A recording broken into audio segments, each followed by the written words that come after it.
অনেকেই জানে না এই ঘটনাটা, যেটা আমি বলতে চাই সেটা হচ্ছে, দেখেন আল্লাহ কি বলেছেন, নামাজের কি ঘুমের চেয়ে নামাজ উত্তম।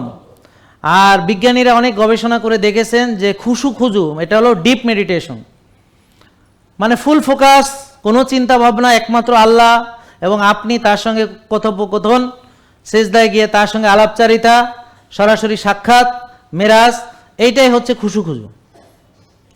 এই যে ডিপ মেডিটেশন 1 ঘন্টা মানে হলো 4 ঘন্টা ঘুমের সমান।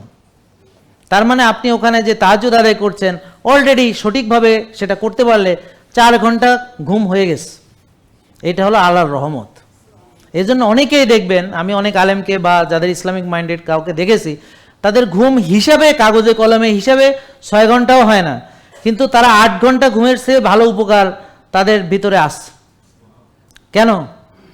কোরআন তেলাওয়াত করলে যে গুণনা করেন, যে নাইট্রিক অক্সাইড প্রোডাকশন হয়, যে একটা মানসিক প্রশান্তি তৈরি হয়, সেটা অনেকক্ষণ ঘুমানোর চাইতেও উত্তম হয়ে যায়। তার মানে ঘুম মানে শুধু ঘুম না, ঘুম মানে মানসিক প্রশান্তি, ঘুম মানে একটা স্ট্রেট, ঘুম মানে আপনার একটা লেভেল, হ্যাঁ, মনের একটা প্রশান্তির জায়গা। সেই প্রশান্তিটা আপনি ঘুম বাদেও যদি কোরআন তেলাওয়াতের মাধ্যমে, সালাতের মাধ্যমে অন্য জায়গায় পান, সেটা আপনার মানসিক প্রশান্তির জন্যে যথেষ্ট। তবে ওই যে রাতের ওই ঘুমটা ঘুমাতেই হবে। কেন ঘুমাতে হবে? কারণ এটা আমি বিজ্ঞান দিয়ে বিশ্লেষণ করব। কারণ হচ্ছে মেলাটোনিন কনসেন্ট্রেশন সবচেয়ে বেশি থাকে এই সময়, এবং ডেল্টা লেভেল ডিপ স্লিপ শুধু হতে পারে রাতের 10টা থেকে 2টো এই সময়ের ভিতরে। কারণ 2টোর পরে বডিতে কর্টিসল এগুলো ইত্যাদি স্টেরয়েডগুলো আসা শুরু করে, মেলাটোনিনকে ওয়াশ আউট করে দেয়। যত আলো ফুটতে থাকে মেলাটোনিন ঘাটতি হতে থাকে, তখন আর কখনো ডিপ স্লিপ হবে না, দিনের ঘুমে ডিপ স্লিপ হয় না।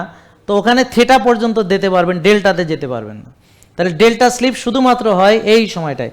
এই জন্যে আল্লাহ তাআলা এই সময়ের ঘুমকে মানে কোনোভাবে, মানে এখানে এই সময় ঘুমটা উত্তম, আর কোনো কিছু এই সময় উত্তম নয়। আর ফজরের সময় ঘুম মোটেই উত্তম নয়, ঘুমালে গুনাহ হবে, নামাজ পড়তে হবে।